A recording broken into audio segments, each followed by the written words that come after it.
Hey, what's up everybody? It's David here with Tough Guys TV, and on this episode we're going to be opening up, installing, and testing out this light kit for the 779 Dewalt 12-inch dual bevel sliding miter saw.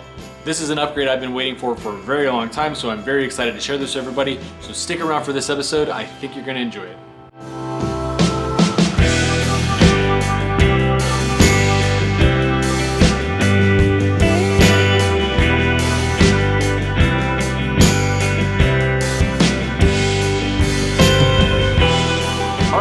First things first is to go over the parts that came in the package.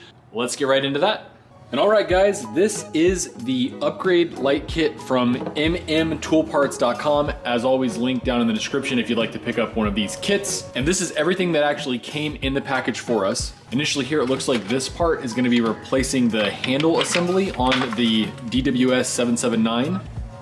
They've got a little note here with this wiring harness that says they've improved it, so there's no more splicing or cutting. So if you had this in the past and you had to splice and cut, I guess you don't have to do that anymore. Now this piece here feels like metal, and it actually feels exactly like the metal that is on the saw itself. So that's a really nice touch.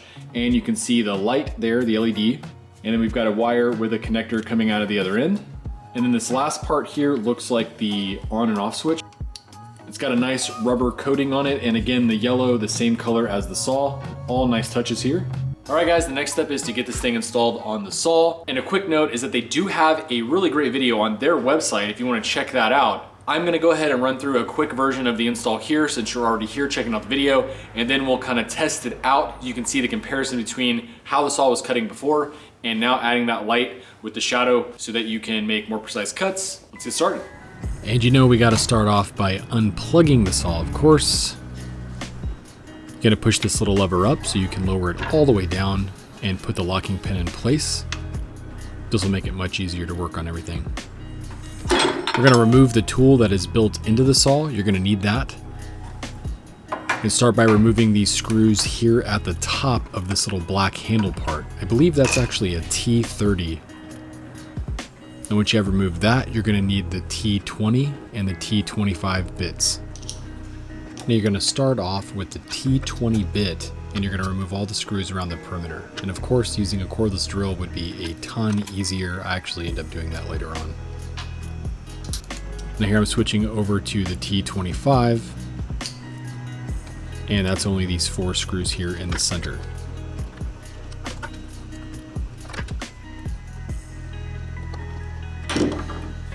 Now you can remove the top plate. That exposes the open switch and all the wiring. Make sure you save those screws. The next step is to remove these 2 screws here up near the top of the blade guard. Once you take these out, this is the spot where you're going to be mounting on the LED light. You will not need this plastic piece any longer. There's 2 more screws to remove, and this is where you're going to be running that wire so you can keep everything hidden inside the saw itself. You won't have any exposed wires laying around. Set this piece aside, you will need it again. And there's the LED light. Here's how it mounts on. You lay this wire into a little tiny channel, and the wire will eventually go into the handle section, and that's where you hook everything up.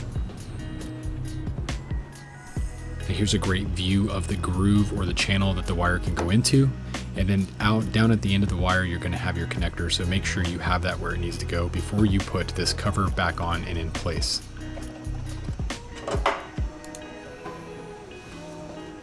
Moving along now, we're going to remove the switch itself. That's the switch that you would grab when you're turning on the saw.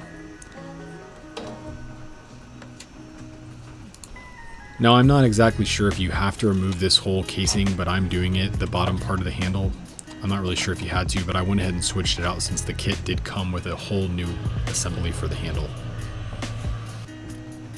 Here's the new piece. As far as I know, it's exactly the same as the original.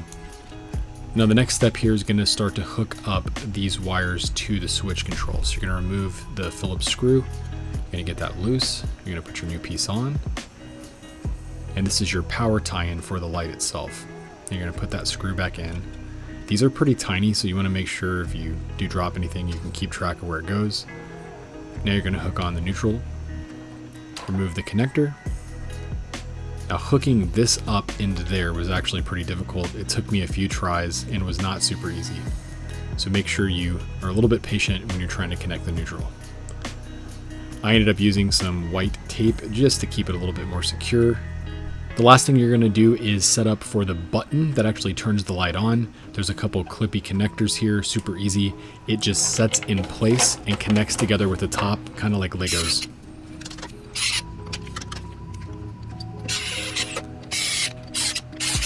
Now the last thing you're going to do here is put back that black handle that goes right above where the actual arm is to where you're going to use the switch for the saw.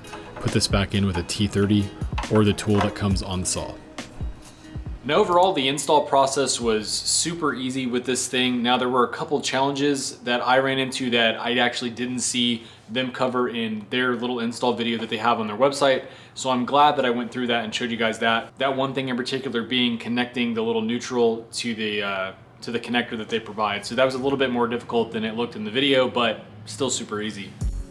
All right, now let's get into actually doing some cuts. You can see immediately how much more light you have when you click that switch on for the first time as compared to not having the light at all. And here I'm trying to show how the shadow cast does actually line up very, very well to a straight line on these pieces of 1x. Let's go through a few more cuts here. As you can see, one's without. And now we'll turn that light back on, and you can see it slides right over to your mark and is super great. So if you didn't have a full line here, it'd be really easy to still quickly get your blade lined up where it needs to be. Here's an example here for a piece of plywood, and you can see as the saw slides out, that shadow stays nice and straight. I'm going to try it here on an angle cut so you guys can see how that would look. Overall, I really do love the visibility. I think it's clear to see, and it's way better to me than having a laser.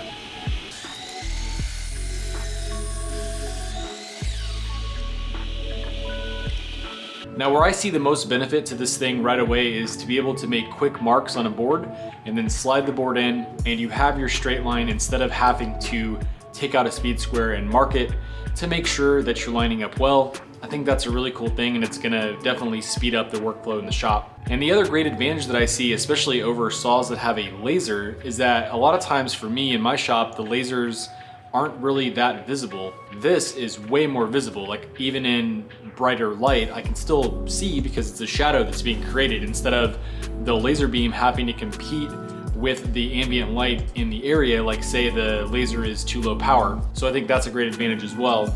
And then ultimately the cost that you spend on something like this versus buying the upgraded saw, I actually went with this saw because it was so much less, and then I figured that I could get one of these light kits at some point down the line, which I did now, and we have it installed. This thing is a great product. If you have the 779 saw, I highly recommend this. Of course, I'll have a link down in the description where you can pick up one of these yourself. And also don't forget to check us out on social media. We always have other stuff going on if you want to see what else Tough Guys TV has happening. Thank you so much for checking out the channel. Thank you so much for all your support. Looking forward to seeing you guys in the next video.